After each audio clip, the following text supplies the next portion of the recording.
Olá, meus amigos! Eu sou o Rogério Ferreira e esse é o canal Agronomia Fácil. O objetivo desse canal é produzir conteúdo sobre agronomia sempre de forma simples e a mais didática possível. Nesta série de vídeos, estamos falando sobre tecnologia de aplicação de defensivos. Nessa aula, falaremos especificamente sobre equipamentos utilizados na operação. Se você é como eu, que ama agronomia, por favor, curta e compartilhe os nossos vídeos para ajudar a divulgar o nosso trabalho. Também recomendamos que você habilite o botão sininho do YouTube. Assim, você será avisado toda vez que incluirmos uma nova aula. Muito bem, chega de conversa fiada e vamos à nossa aula de hoje. Bom, em se tratando de aplicação de produtos de forma líquida, temos três tipos de equipamentos: os injetores, os nebulizadores e os pulverizadores. Os injetores aplicam um filete contínuo de produto na forma líquida. Este tipo de equipamento é muito específico e dificilmente será usado para grandes culturas. Os nebulizadores produzem uma névoa que pode cobrir grandes áreas. Por isso, é mais utilizado em culturas de grande porte, como frutas, por exemplo. Os pulverizadores são os mais comuns nas grandes culturas. Esses equipamentos aplicam a cauda na forma de gotas, que pode variar conforme a necessidade da operação. Por serem mais comuns nas grandes culturas, daremos ênfase somente nos pulverizadores. Dentro do grupo de pulverizadores, existe uma divisão referente à forma usada para se produzir as gotas. A forma mais comum é a utilização de bomba hidráulica para a geração de pressão. Esta modalidade é popular devido à facilidade de conexão com tratores, que já vêm de fábrica equipados com conectores para transmissão de energia hidráulica. A geração de gotas por energia centrífuga também merece destaque, pois este é o modelo utilizado para as pulverizações com aviões. Nesta modalidade, um disco em alta rotação transforma o líquido em gota. Temos também algumas formas menos comuns de geração de gotas, que são através de energia pneumática, térmica e elétrica. Também há uma classificação de equipamentos com relação a mecanismos adicionais de direcionamento das gotas ao alvo. Neste aspecto, existem três divisões. Primeiro, temos os equipamentos do tipo jato lançado, que não possuem nenhum mecanismo adicional de direcionamento da gota em direção ao alvo. A deposição da gota no alvo fica a cargo do fluxo emitido pela ponta e a força da gravidade. Isso pode deixar a gota propensa ao efeito do vento, o que causará deriva. Temos também o direcionamento de gotas por jato assistido. Neste modelo, uma corrente de ar é gerada para forçar a movimentação da gota em direção ao alvo. Esses equipamentos são conhecidos como tipo Vortex. Essa tecnologia ajuda a evitar a deriva. Temos também o sistema de direcionamento de gotas por carga eletrostática. Neste modelo, as gotas geradas são carregadas eletrostaticamente com carga oposta à superfície do alvo. Isso faz com que haja uma atração entre a gota e o alvo, facilitando a adesão. Hoje no mercado já existem equipamentos que combinam o sistema Vortex e carga eletrostática de gotas. Sempre que possível, o agricultor deve optar por estas tecnologias, pois as mesmas contribuem para a melhora da eficiência na pulverização. Se nós fizermos uma rápida busca na internet, podemos verificar que existem vários tipos de pulverizadores hidráulicos no mercado. Existem os modelos mais simples, que são arrastados por trator, e também temos as máquinas altamente complexas e modernas, que oferecem diversas tecnologias para melhorar a operação de pulverização. Como exemplo de máquinas mais modernas, temos os pulverizadores autopropelidos, que podem ser equipados com tecnologia de automação somada a um sistema de GPS. Essas tecnologias possibilitam aplicações com maior precisão e a uma velocidade maior. Analisando os modelos mais simples e os mais complexos, observamos que esses equipamentos possuem várias partes em comum. Neste slide, mostraremos os principais componentes que estão presentes tanto nos modelos mais simples como nos mais modernos. Primeiramente, temos o tanque de pulverização. Este é o local onde se armazena a calda a ser pulverizada. Existe uma grande variação na capacidade de armazenamento. Quanto maior a capacidade, maior será o rendimento operacional do pulverizador.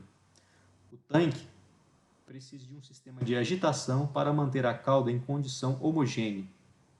Não pode apresentar vazamentos e deve permitir que todo o volume de calda seja escoado durante o processo.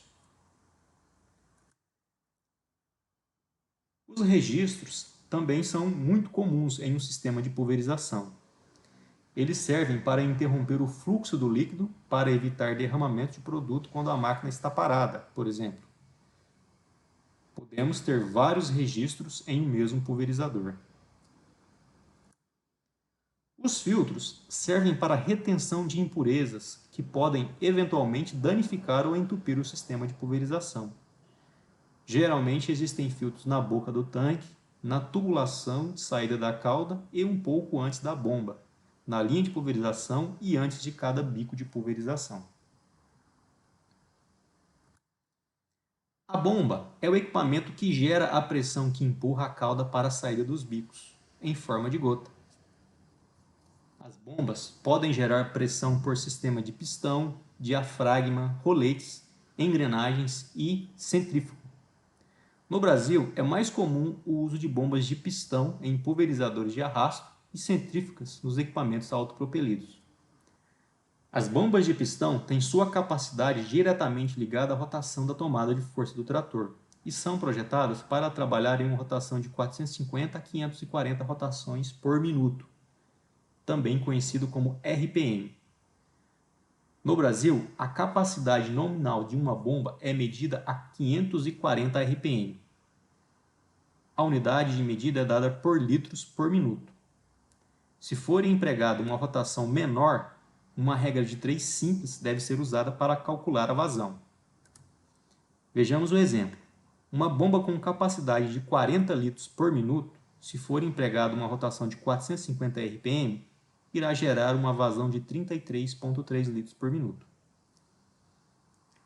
A vazão de todos os bicos não deve ultrapassar 60% da capacidade da bomba.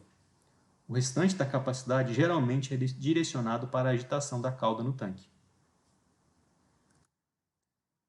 A câmara de compressão é montada logo após a bomba e serve para evitar oscilações bruscas na pressão gerada pela bomba. Alguns modelos de bomba, como por exemplo as centrífugas, dispensam a necessidade da câmara de compressão, pois essas bombas não geram grandes variações na pressão. O regulador de pressão atua como um divisor do volume que é injetado na linha pela bomba, mandando parte para as pontas de pulverização e parte para o retorno, que devolve a calda ao tanque. Quanto menor o volume retornado para o tanque, maior será a pressão aplicada nas pontas, o que irá produzir uma maior vazão. O controle de retorno nos equipamentos mais simples é feito de forma manual, através de um parafuso que, quando apertado, diminui o fluxo do retorno. Já os equipamentos mais modernos possuem sistemas automatizados. O manômetro serve para medir a pressão que está sendo aplicada na linha. Este parâmetro é muito importante no momento da calibração do equipamento. Obviamente, este dispositivo precisa estar em boas condições para que se tenha uma medição correta. Por isso, recomenda-se a retirada do mesmo durante a operação e instalar somente nos momentos de calibração do pulverizador. O registro de seção tem a função de ligar ou desligar uma determinada seção. Um pulverizador pode ter mais de uma seção e, em algum momento, pode ser necessário desligar uma delas. Quando uma seção está fechada, todo o volume destinado à mesma retorna para o tanque, e isso pode causar variação na pressão do sistema. Para solucionar este problema, os fabricantes desenvolveram tecnologias que evitam o aumento exagerado da pressão ao desligar uma seção. Esta solução consiste basicamente na instalação de um regulador de pressão em cada uma das seções. A barra de pulverização é a parte onde são instalados os bicos. Pode variar em tamanho conforme o modelo do pulverizador. Quanto maior a barra, maior será a capacidade operacional do equipamento. Porém, também aumentam-se as chances de movimentações que podem causar desuniformidade na aplicação. Os bicos de pulverização são instalados na barra e é por eles que ocorre a saída da cauda para o ambiente. Os bicos são compostos basicamente por 4 partes: o corpo, a peneira, a ponta e a capa. O corpo tem a função de agregar os componentes e fixar os mesmos na barra. A peneira retém as impurezas para evitar o entupimento dos bicos. A ponta é o componente responsável pela formação e distribuição das gotas. A capa tem a função de agrupar a ponta e a peneira e conectar os mesmos ao corpo do bico. Neste slide, temos o esquema de um bico de pulverização e suas partes. Conforme podemos ver, temos o corpo, o filtro, a ponta e a capa, que agrupa todos estes componentes. Muito bem, meus amigos, chegamos ao final de mais uma aula. Não se esqueçam de dar um joinha no nosso vídeo e compartilhar o conteúdo com seus amigos nas redes sociais. Um grande abraço e até a próxima aula.